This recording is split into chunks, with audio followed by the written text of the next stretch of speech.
जय श्री कृष्णा। 21वां अध्याय। श्री नारद जी ने कहा, अब ब्रह्मा आदि देवताओं ने नतमस्तक होकर भगवान शंकर की बड़ी स्तुति की और कहा, हे प्रभो, आप प्रकृति से परे पर ब्रह्म और परमेश्वर हैं। आप निर्गुण निर्विकार होकर सबके ईश्वर होकर भी नित्य अनेक प्रकार के कर्मों को करते हैं।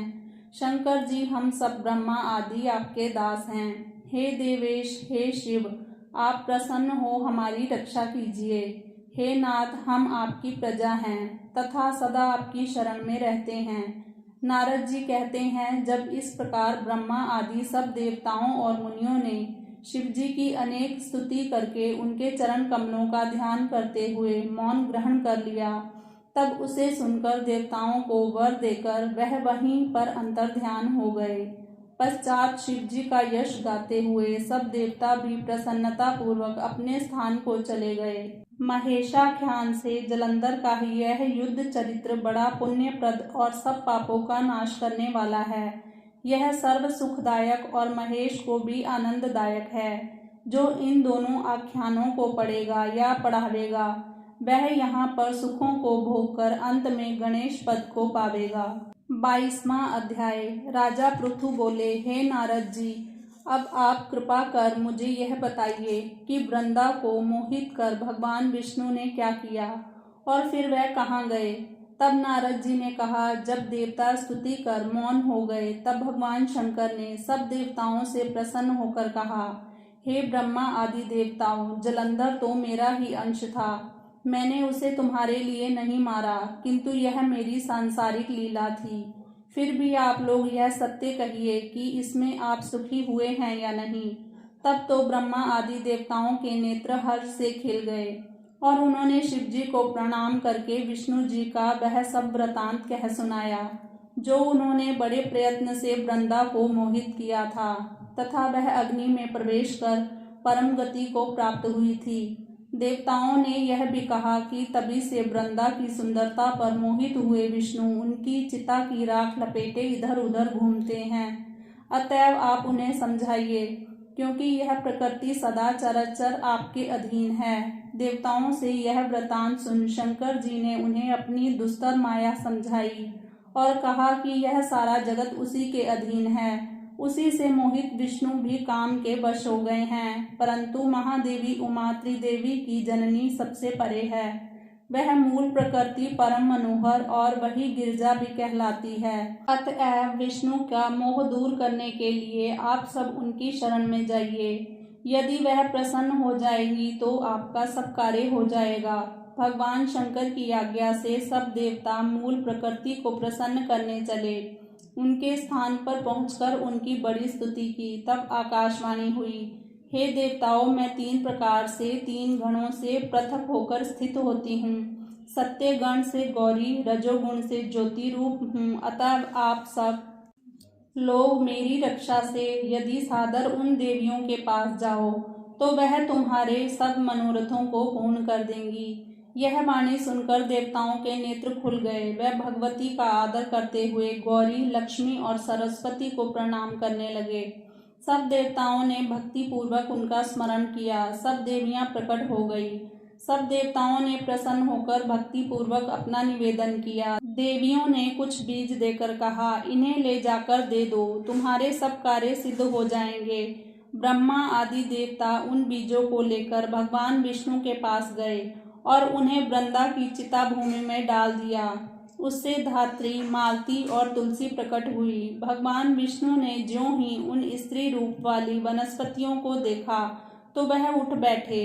कामासक्त चित्त से मोहित हो उनसे याचना करने लगे। धात्री और तुलसी ने उनसे प्रीति की। विष्णु जी सारा दुख भूलकर देवताओं से नमस्कृत होकर अपने लोक में चले गए। अब वह पूर्ववत सुखी होकर भगवान शंकर का स्मरण करने लगे। यह आख्यान शिव जी की भक्ति देने वाला है। 23वां अध्याय। नारद जी ने राजा पृथु से कहा, हे राजन, इसी कारण के उद्यापन में तुलसी की जड़ में भगवान विष्णु की पूजा की जाती है।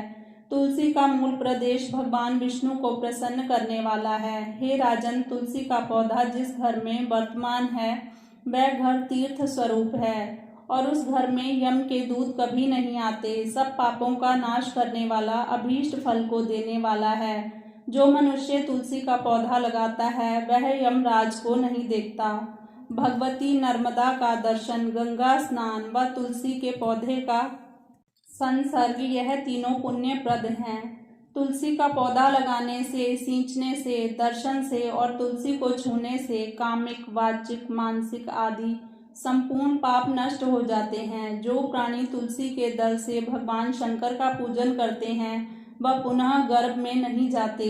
निसंदेह वे जीवन मुक्त हो जाते हैं। तुलसी के दल में पुष्कर आदि समस्त तीर्थ, गंगा आदि संपूर्ण नदियां और विष्णु प्रभृति सब देवता निवास करते हैं। तुलसी के साथ यानी तुलसी के पास जो अपना प्राण विसर्जन करता है वह चाहे कितना बड़ा पापी क्यों ना हो, उसको यमराज नहीं देख सकते। हे राजन, जो लोग तुलसी के काष्ठ का चंदन लगाते हैं वह सहज ही मोक्ष को प्राप्त हो जाते हैं। उनके द्वारा किए गए पाप भी उनके शरीर को स्पर्श नहीं कर पाते। हे राजन, जहाँ तुलसी के वन की छाया हो वहाँ पर पितरों के निमित्त दिया हुआ दान सर्वदा के लिए अक्षय होता है।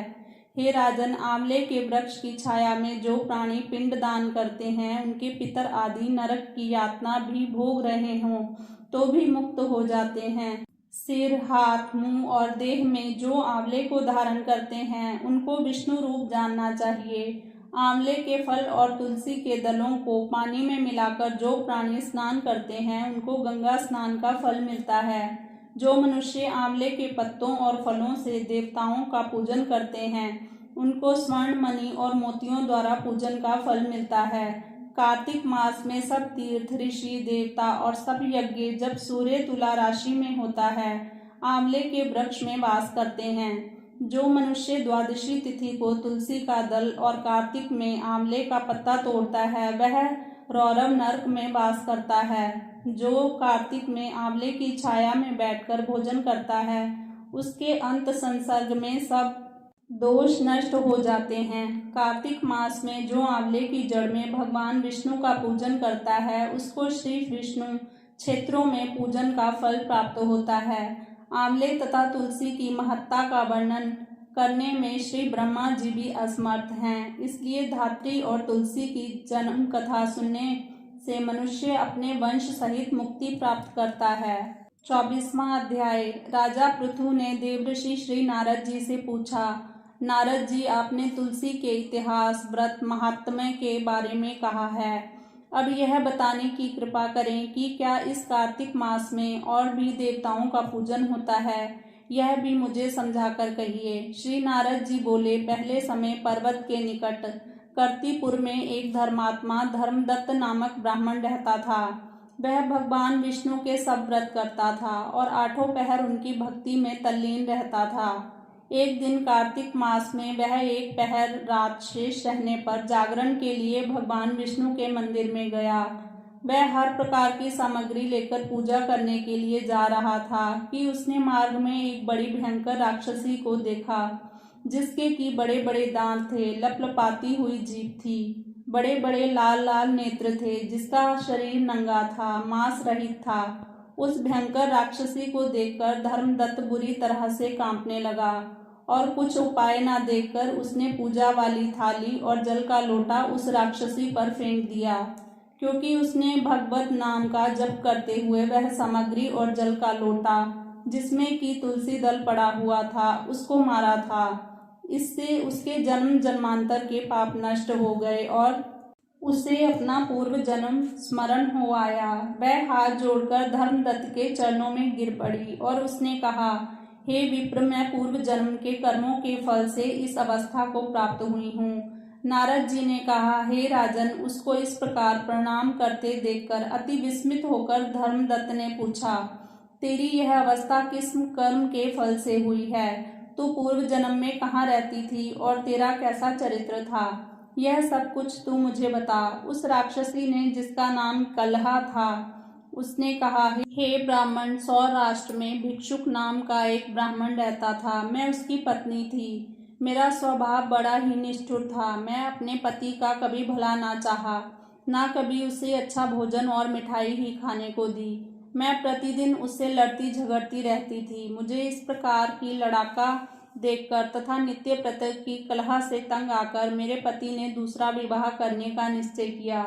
यह सुनकर कि मेरा पति दूसरा विवाह कर रहा है, मैंने उसके दूसरा विवाह करने से पहले ही विष खाकर आत्महत्या कर ली।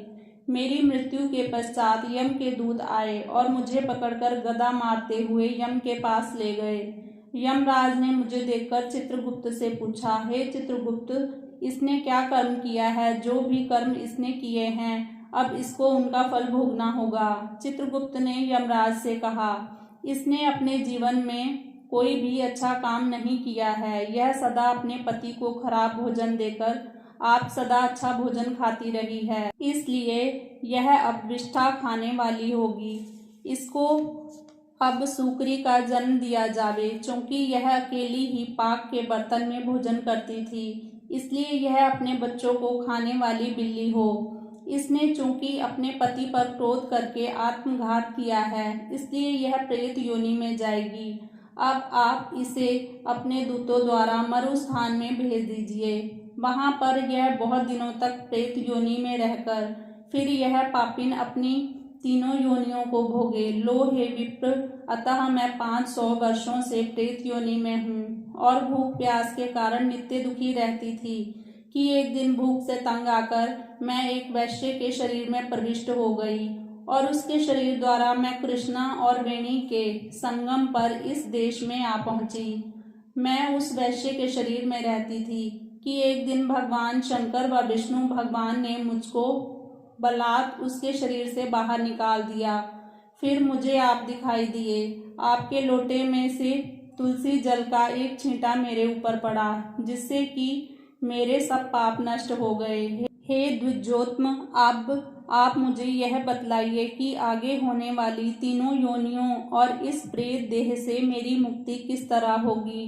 धर्मदत्त कहलहा की बात सुनकर और उसके पिछले कर्मों और उसकी वर्तमान अवस्था को देखकर बड़ा दुखी हुआ और उसका दुख देखकर उसका चित्त पिघल गया।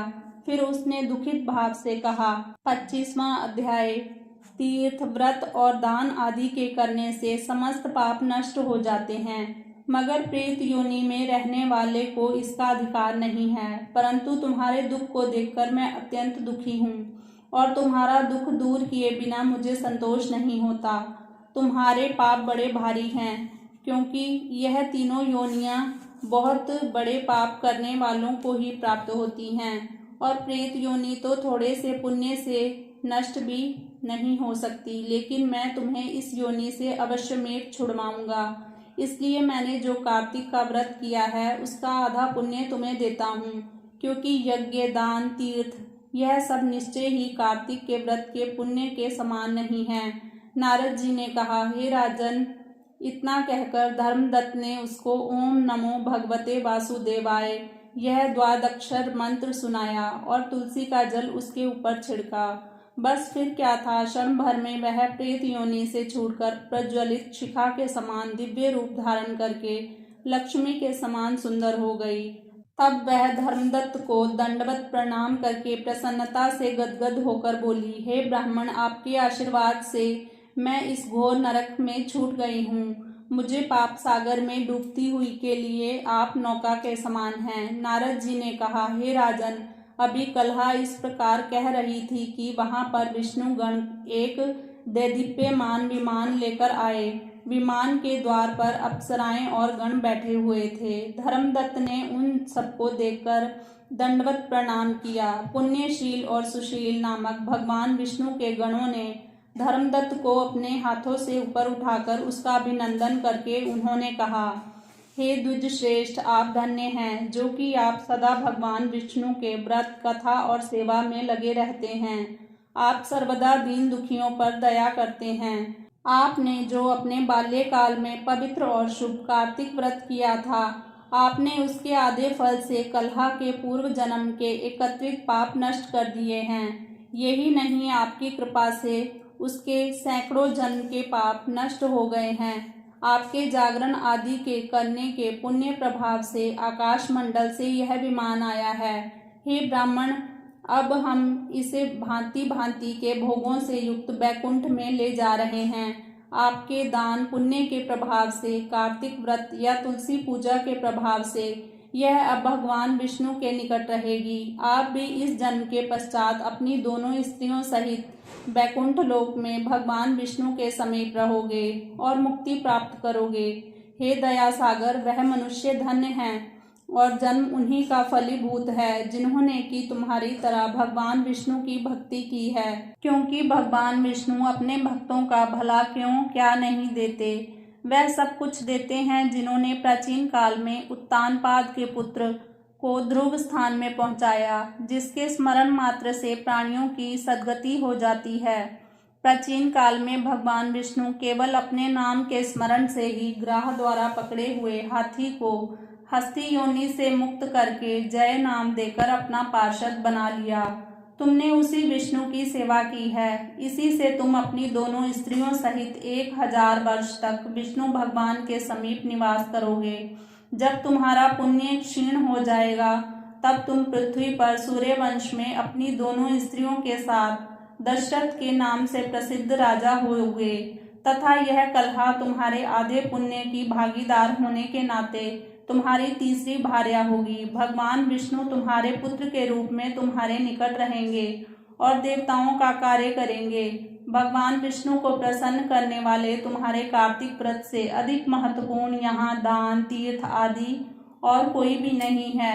हे दया सागर, तुम धन्य हो, क्योंकि तुमने जगत गुरु भगवान विष्णु को प्रसन्न करने के लिए कार्तिक का व्रत किया है, जिसके आधे पुण्य के फल की भागीदारी इस कलह को इस समय हम अपने साथ विष्णु लोक ले जा रहे हैं।